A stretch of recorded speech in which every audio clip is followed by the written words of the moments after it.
नमस्कार। कभी सोचा है कुछ चीजें हमें बचपन में सिखाई जाती हैं और फिर जिंदगी भर याद रहती हैं, जैसे मौसमों के नाम। आज हम मौसमों की बात नहीं करेंगे, बल्कि उस जादू के पीछे का साइंस समझेंगे। आखिर ऐसा क्या होता है कि एक छोटा सा सिंपल सा पार्ट हमारे दिमाग में हमेशा हमेशा के लिए छप जाता है।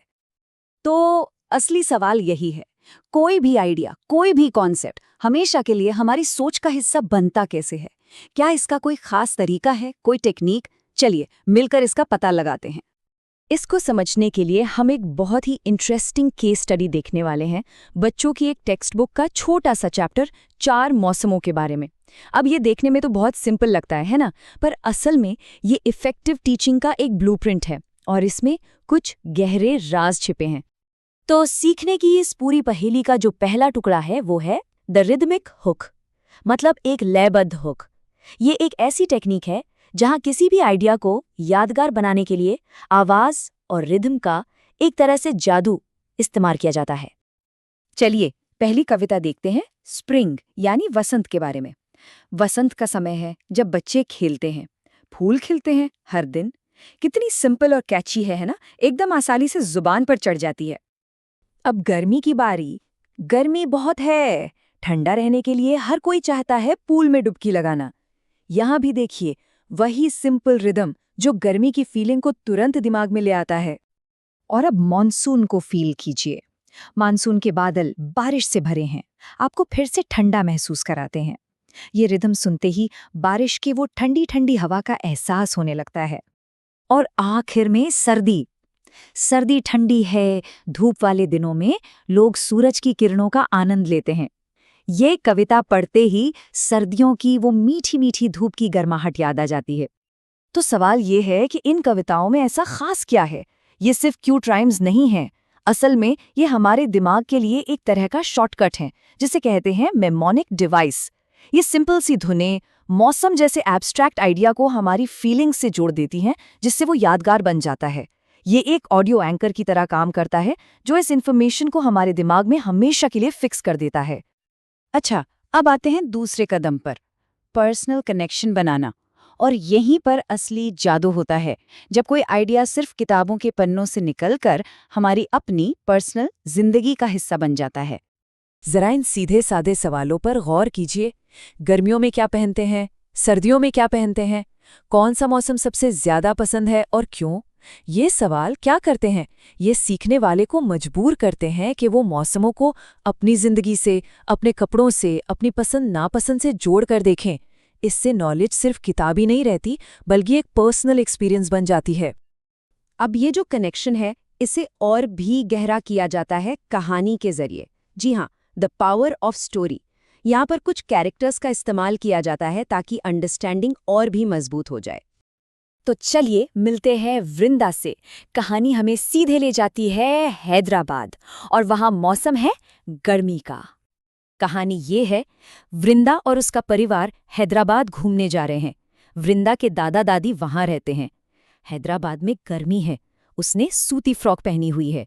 अब देखिए ये छोटी सी कहानी कितनी स्मार्टली गर्मी के कॉन्सेप्ट को एक असली जगह यानी हैदराबाद, एक प्यारी सी एक्टिविटी यानी परिवार से मिलना, और एक कॉन्क्रीट डिटेल यानी सूती फ्रॉक, इन सब से जोड़ देती है। और अब मिलते हैं पृथ्वी से। कहानी में एक ट्विस्ट आता है। हम हैदराबाद से सीधे पहुंच जाते हैं शिमला, जहां मौसम बिल्कुल ऑपोजिट है, कड़ाके की सर्दी। पृथ्वी शिमला गया है, वहां ठंड है। पृथ्वी ने क्या पहना है? तस्वीर में क्या चीजें देखते हैं? पृथ्वी की कहानी वृंदा की कहानी का एकदम कॉन्ट्रास्ट है। ये एक बिल्कुल अलग एक्सपीरियंस देकर मौसमों के बीच का फर्क और भी क्लियर कर देती है। और यहाँ भी फिर से वही सवाल जो दिमाग को सोचने पर मजबूर करते हैं। और ये स्लाइड दोनों कहानियों का निचोड़ है। ये कंपैरिजन एक पावरफुल कॉन्ट्रास्ट बनाता है, जिससे हर मौसम की खासियत एकदम अलग और यादगार बन जाती है। एक तरफ गर्म, दूसरी तरफ ठंडा, एक तरफ सूती फ्रॉक्स, दूसरी तरफ भारी कपड़े। सिंपल। और अब हम आते हैं चौथी और शायद सबसे जरूरी टेक्निक पर, एक्टिव लर्निंग। ये वो टेक्निक है जो सीखने वाले को एक पैसिव लिसनर से एक एक्टिव पार्टिसिपेंट में बदल देती है। एक्टिव लर्निंग का मतलब सीधा सा है कि स्टूडेंट सीखने की प्रोसेस में सीधे तौर पर इन्वॉल्व हो। मतलब सिर्फ सुनना या पढ़ना नहीं, बल्कि खुद कुछ करना। और ये एक्सरसाइज इसका एक परफेक्ट एग्जाम्पल है। मॉनसून चैलेंज शब्द ढूंढे। यहाँ सीखने वाले को एक तस्वीर को एक्टिव होकर स्कैन करना है और मॉनसून से जुड़े शब्द पहचानने हैं। ये सिर्फ रटना नहीं है, ये उनकी अंडरस्टैंडिंग को प्रूव करता है। और ये एक खेल जैसा है जो लर्निंग को फन बनाता है। तो हमने 4 अलग अलग टेक्निक्स देखी: rhythmic hook, personal connection, a story और एक्टिव लर्निंग। लेकिन इन सब के पीछे असली मकसद क्या था? चलिए अब इस पूरी कहानी के सबसे बड़े खुलासे की तरफ बढ़ते हैं, द बिग रिवील। जरा इस एक लाइन को ध्यान से देखिए। शिक्षक के लिए नोट, मौसमों के चक्र की व्याख्या करें। बस ये एक लाइन इस पूरे चैप्टर का सबसे इंपॉर्टेंट हिस्सा है। टीचर के लिए ये नोट बताता है कि जो कुछ भी अब तक किया गया वो सब आखिरी मंजिल नहीं थी। वो सारी कविताएं, वो कहानियां, वो एक्सरसाइजेस, वो सब एक बहुत बड़े और कॉम्प्लेक्स आइडिया को सिखाने के लिए स्ट्रेटेजिक स्टेप्स थे।